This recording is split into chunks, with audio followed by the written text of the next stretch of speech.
تو اس جہاد کے خاص معنی کے تناظر میں جہاد باللسان کسے کہیں گے کہ ہم نے کافروں سے اپنی زبان کے ساتھ جہاد کرنا؟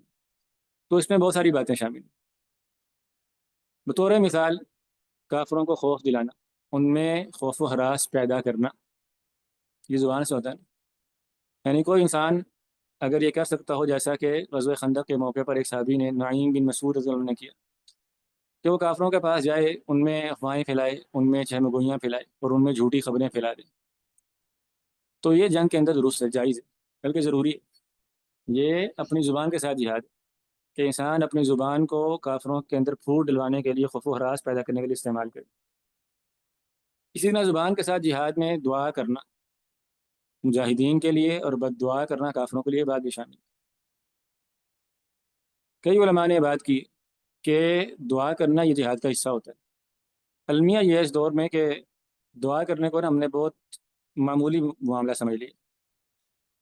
قتیبہ بن مسلم باہلی رحمہ اللہ ایک بڑے معروف جو تھے سپہ سالار تھے مسلمانوں کے، یہ سمرقند اور بخارا سائڈ کے علاقے جتنے بھی ہیں جنہوں نے فتح کیے اموی دور، بنو امیہ کے دور میں۔ تو قتیبہ بن مسلم رحمہ اللہ کے لشکر میں ایک صوفی زاہد و عابد بزرگ تھے، محمد بن واسع رحمہ اللہ، تابعی معروف محمد بن واسع، بڑے عبادت گزار تھے۔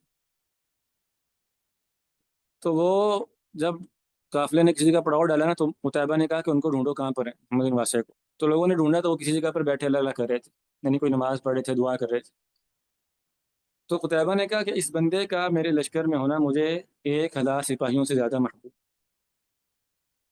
مراد کیا ہے کہ کسی نیک بندے کی دعا اور اس کا وجود، یہ اس قدر بڑا اللہ کا ہتھیار ہے، اللہ کا لشکر ہے کہ وہ بظاہر مادی اسباب سے کہیں زیادہ قوت رکھنے والا ہوتا ہے۔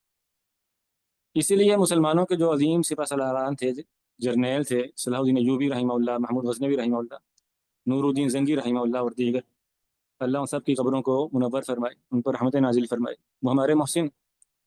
تو ان کے بارے میں بات آتی ہے کہ جب وہ حملے کیا کرتے تھے تو وہ اس بات کا اہتمام کرتے تھے کہ نماز جمعہ کے بعد جب خطیب اجتماعی دعا شروع کرے تو اس وقت تو لشکروں کہتے تھے کہ اب آپ حملہ کرو، تاکہ تمہارے لیے ممبروں پر دعائیں جاری ہیں۔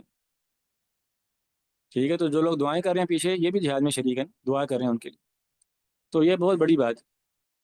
اسی لیے شیخ الاسلام ابن تیمیہ رحمہ اللہ نے فرمایا الادعیۃ الصالحہ ہی الجند التی لا تغلب یہی العسکر الذی لا یغلب، او کما قال، کہ سچی دعائیں ایک ایسا لشکر ہے جو شکست نہیں کھاتا۔ اور بالخصوص ان حالات میں جب جہاد نفس نفیس کرنا متعذر ہو جائے، یعنی اب ہم لوگ جیسے پاکستان میں، تو ہمارا فلسطین جانا یہ تقریباً ناممکن۔